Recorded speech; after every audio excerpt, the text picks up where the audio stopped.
Hi everybody, what's up? Today I'm going to talk about world building, how to make your creations even better, and what things should you take into consideration.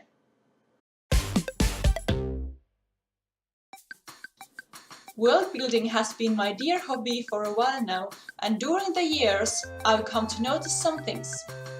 Since there is no need to reinvent the wheel, some of these tips and notions might be useful to you too. Tip number 1, and this is a practical one. Buy yourself a notebook. Ideas come when you least expect them, so when it comes, make sure you have something to write it down with.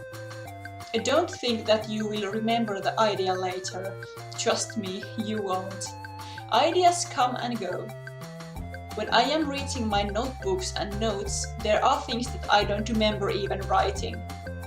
What on earth have I meant? I have no idea. So, write them down. It is better to have too many ideas than too few. Tip number 2. Scale your world down.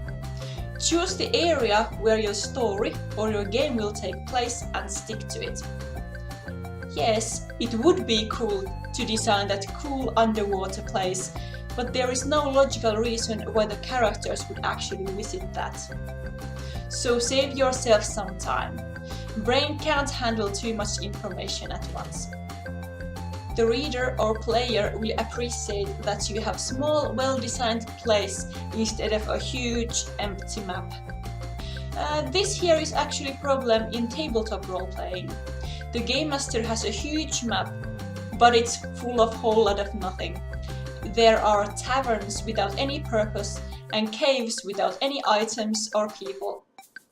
When the players explore the world, the Game Master only says, "I didn't design that, go the other way."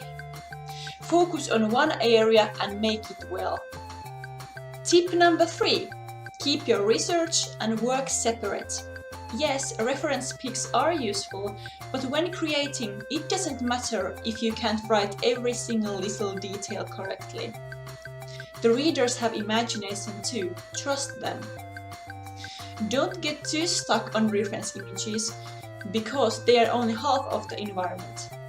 A picture doesn't have smell, sound or touch. Be careful not to forget your other senses when looking at a reference image. Also, personally I like to write when it's time to write without any distractions. Searching for reference material breaks the flow, at least for me. When I'm writing and I can't remember something, for example a name, I'll just fill the place with an X. When I've finished with writing, I'll come back and fix those mistakes. It's more productive to write without breaks, at least for me. Overall, when you are writing, a good general education and knowledge is your best friend. When you keep your eyes open in the real world, you have lots of material to pull from when writing. Tip number 4. Know your bare minimums of world building. Always ask the question why. To make your world believable, your world should function like a real world. By that I don't mean that there shouldn't be any magic or anything like that, but I mean that everything should be explained and make sense. Every city needs food, water and a means of transportation. People just can't live in the middle of a desert without any food. Cities also produce waste. If there are no working sewers, the place might not smell so good. Every human society also has some kind of religion. People also tend to prefer security, and they have a reason for hate and wars. You don't have to go into deep detail about every single thing if they are not the main themes in your world. But if a reader or a player asks, you need to be able to give a sufficient answer. If not, take a step back and re-add that to your world. And finally, tip number 5. Adding personal details. Every world has some special traits that makes them interesting and stand out. Go ahead and break the tropes and cliches. Does your story really need a chosen one? Do elves have to be always so perfect and nature-loving? How actually does a goblin society work?